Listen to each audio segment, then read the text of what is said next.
उसको मत भूल जाओ। तो सबकी अपनी अपनी जिम्मेवारियां हैं।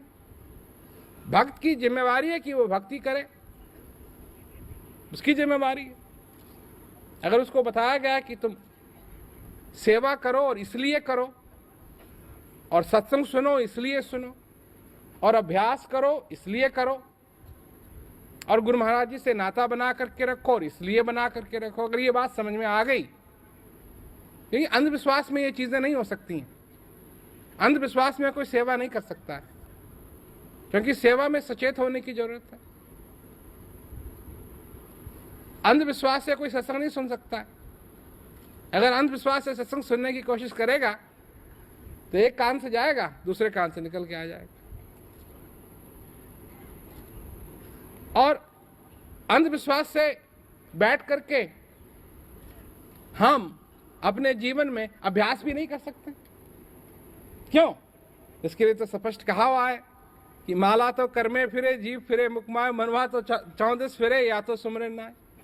तो कोई अंधविश्वास में बैठा हुआ है, मन उसका इधर भाग रहा है, उधर भाग रहा है, उधर भाग रहा है, वो बैठा हुआ है, वो सिर्फ एक ही चीज का चिंतन कर रहा है कि उसकी जो अलार्म घड़ी है वो कब बजेगी, 1 घंटे के बाद 1 घंटा कब पूरा होगा।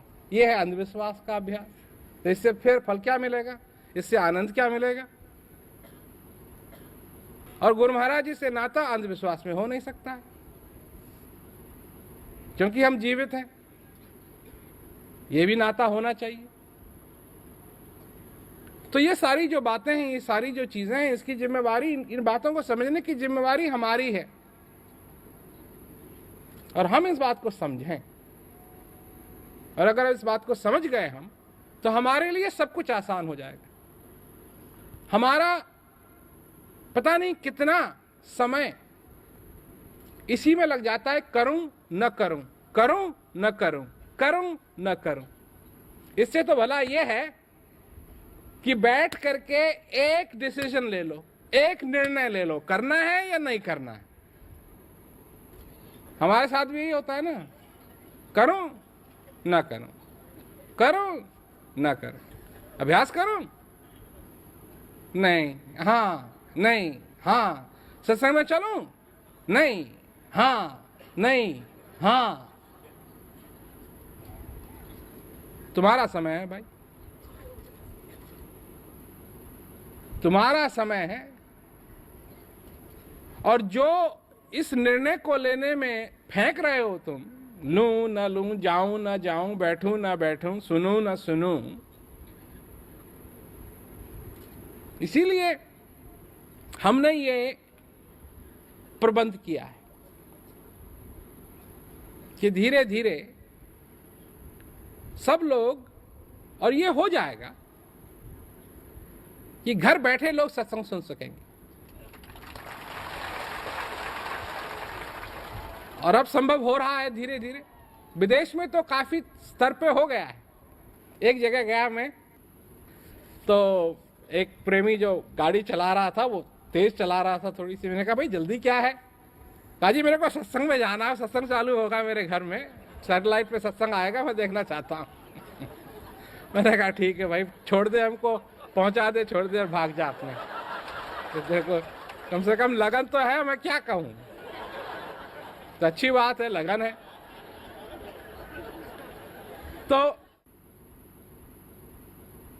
सत्संग सुनने की सुविधा, अब जितनी भी ये आविष्कार होते हैं, वैज्ञानिक आविष्कार होते हैं, हम इनको सबको इस्तेमाल करने की कोशिश कर रहे हैं। ये प्रचार के काम में आए, सत्संग के काम में आए, लोगों तक इत्तला पहुंचने के काम में आए।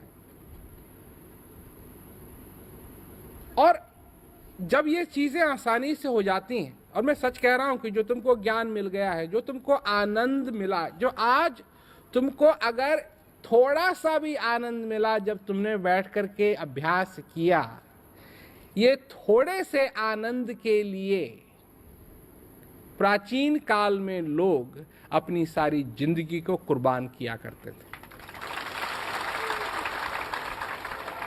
जो कि तुमको हर रोज मिल सकती है, जो कि तुमको हर रोज मिल सकती है। तो तुम्हारी भी कुछ जिम्मेवारी बनती है, और इस जिम्मेवारी को संभालो। न को ऐसे कूदते मत रहो। तुम्हारी जिम्मेवारी है कम से कम बैठो।